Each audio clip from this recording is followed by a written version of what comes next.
Shalom, selamat pagi Bapak Ibu Saudara terkasih di mana berada. Puji Tuhan, hari yang baru.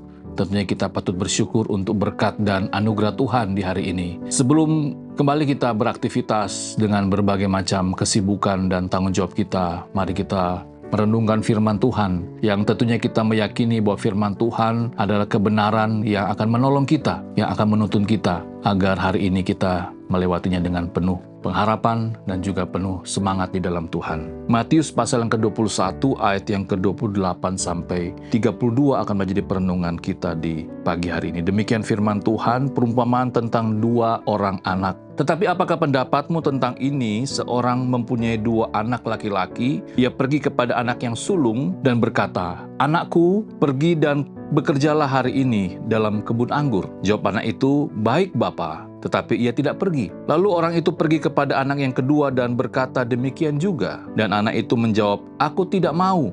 Tetapi kemudian ia menyesal lalu pergi juga. Siapakah di antara kedua orang itu yang melakukan kehendak ayahnya? Jawab mereka, "Yang terakhir."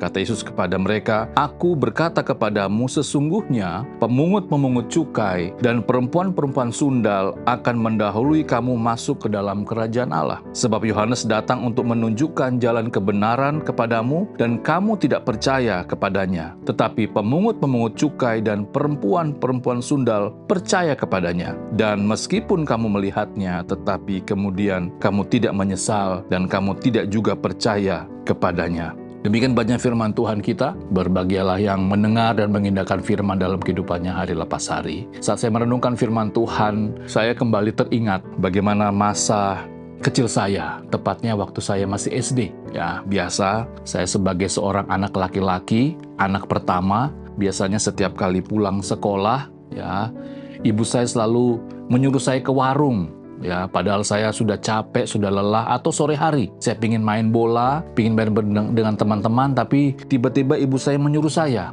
"Billy, pergi ke warung, beli garam, beli minyak, dan lain sebagainya." Wah, sebagai seorang anak laki-laki, wah ini kok lagi capek begini kok disuruh ke warung, males begitu ya.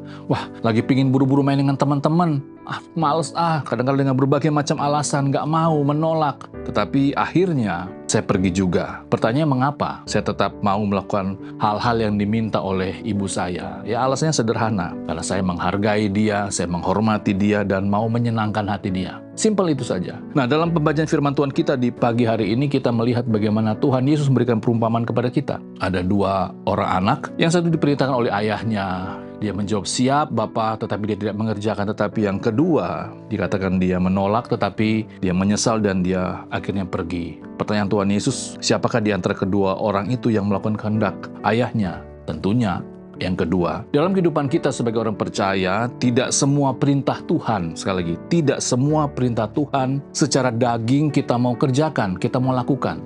Ya karena mungkin kita nggak suka, mungkin kita karena lagi males, mungkin kita lagi merasa ada beban, ada masalah. Kadang-kadang perintah Tuhan sederhana, ayo kita ke gereja, kita persekutuan, ayo kamu berdoa, ayo baca firman, ayo kamu memberikan kasihmu kepada sesamamu, doakan musuhmu. Hal-hal sederhana, simple. Tetapi kadang-kadang kita merasa, aduh, aku males Tuhan, Tetapi kita kembali lagi diingatkan melalui firman Tuhan di pagi hari ini. Mungkin itu proses pertumbuhan iman kita. Mungkin saat kita masih bayi rohani, kita banyak mengeluh, banyak menolaknya, banyak tidak maunya. Tetapi setelah kita semakin dewasa, setelah kita semakin mengerti dan paham, sebagai orang dewasa secara rohani tentunya kita tidak banyak menolak. Kita justru merelakan kehidupan kita dipakai untuk memberkati, untuk menolong orang lain. Kuncinya cuma satu, tunduk atas otoritas Roh Kudus yang ada di dalam hati kita. Matius 7 ayat 21 berkata, "Bukan setiap orang yang berseru kepadaku, Tuhan, Tuhan akan masuk ke dalam kerajaan surga,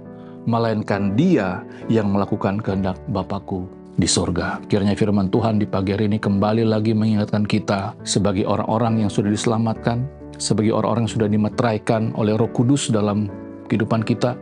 Karena kita sudah percaya pada Yesus, mari kita menjadi pelaku-pelaku dari kehendak Bapa dalam kehidupan ini. Mari kita berdoa. Tuhan, terima kasih. Kami sungguh bersyukur saat kami kembali lagi diingatkan bagaimana kami harus menjadi pelaku-pelaku firman Tuhan, menjalankan setiap kehendak Tuhan. Ada banyak hal yang nampak sederhana, tetapi kadang-kala kami tidak mau melakukannya. Tapi pagi hari ini ada kesempatan, ada waktu di mana kami dapat memuliakan Tuhan lewat apa yang akan kami kerjakan di hari ini. Mampukan kami, kuatkan kami, agar kami lebih peka terhadap kehendak dan kuasa Roh Kudus. Memberkati apa yang kami kerjakan di hari ini dan juga memberkati orang yang kami kasihi. Amin.